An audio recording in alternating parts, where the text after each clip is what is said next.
Yo, this is Alex Malfa Destiny, and I welcome you back to another full body workout intensity day. So this time around, honestly, it was one of the best workouts I've had all year. It was really, really good. Tons of PRs, amazing weight use, and you're just going to love it. So hopefully this inspires you to kick some ass in your full body training. So I'm starting off with these close grip bench with doubled lights. Now, I know the word says light, but trust me, the band tension is not light. Most of you guys would shake like crazy if you'd even attempted to lift this weight. It's very advanced. Most lifters should not be using lights. They're extremely thick. There's over 150 pounds of band tension, and it's just extremely, extremely heavy.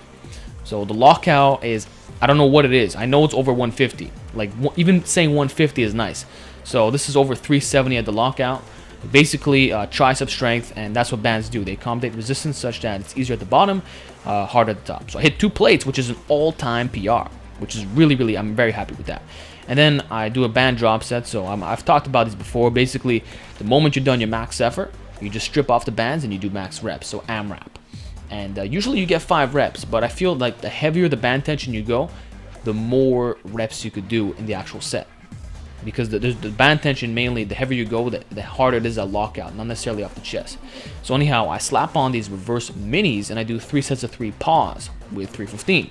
Now, again, you may think that the bands are doing all the work, but you're wrong, because the minis are extremely, extremely light. Like, no more than 20 pounds of band tension. You can measure it yourself.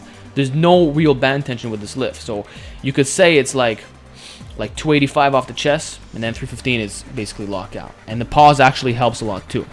So I'm doing this because, again, I have problems when I overhead press. My lockout is my main issue, and I'm really doing an experiment with the benching. I'm not benching to get better at benching per se. I'm doing it because I want to see, does it carry over to the overhead press if I do intensity bench and then volume over HP.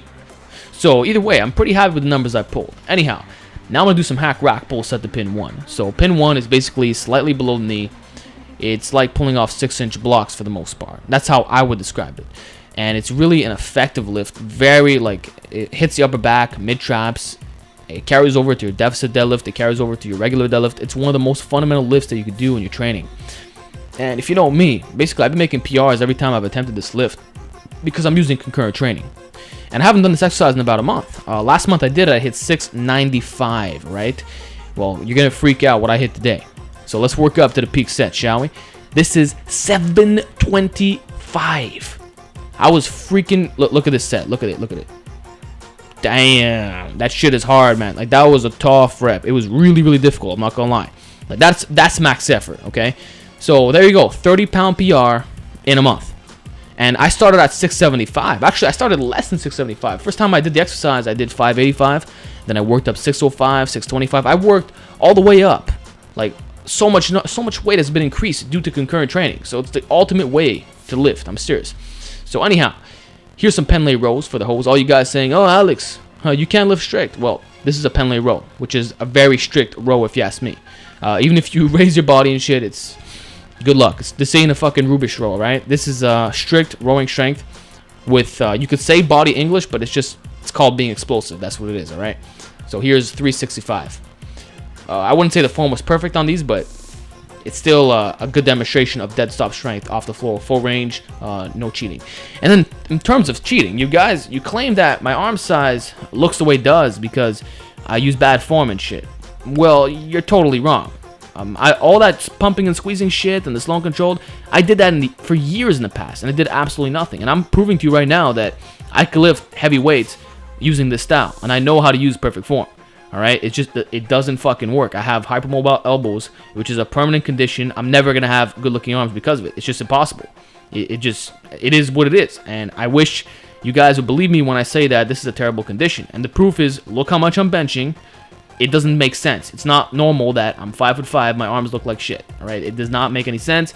And genetics is the factor. Here's some more proof. 150 pounds. That's the whole stack. That's the whole fucking stack. I'm doing slow and controlled. The shit does not fucking work.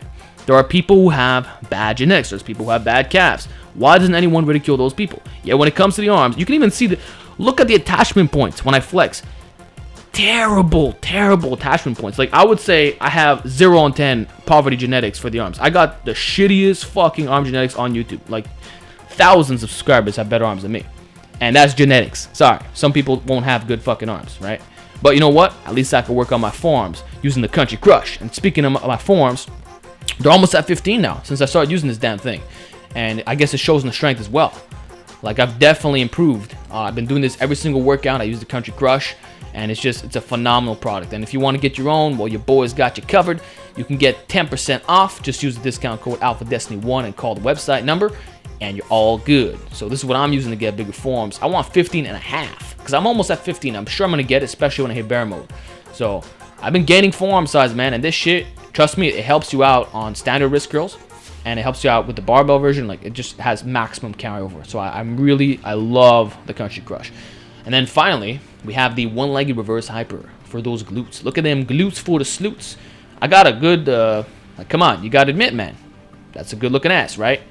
That comes from doing heavy deadlifts. Actually, I did squats for years, but now I don't have to do them anymore because come on, look at that ass. Let's be honest, does that look like an ass that needs to do more squats? No. So I'm just going to do more fucking deadlifts. And by the way, when I did those trap bar deadlifts, I got sore on my glutes. So the shit works. Don't tell me that rack pulls and trap bar deadlifts don't work your legs. 100% it does, all right? So I do that, and then I end off with these fucked up dragon flags. The form was just awful. I haven't done these in years, and no, I was never really a fan of the dragon flag. I was a front lever type of guy. So I know the form is weird. Like, you calisthenics guys are going to be like, the fuck is this? And I understand. It's really nothing impressive. But that's what I did for the abs. I also did 10 minutes of GPP after this workout, but I did not film it. Maybe I'll do another GPP workout for you guys. I'll film it exclusively, and I'll show you what I'm doing now, because the GPP I'm doing is very, very intense. This was probably the hardest GPP I've ever done in my life after this workout. So that's why it was such a great session. At any rate, I hope you enjoyed this training video. Hope this inspired you to go make some gains, go to the gym, make some heavy PRs, and that's about it.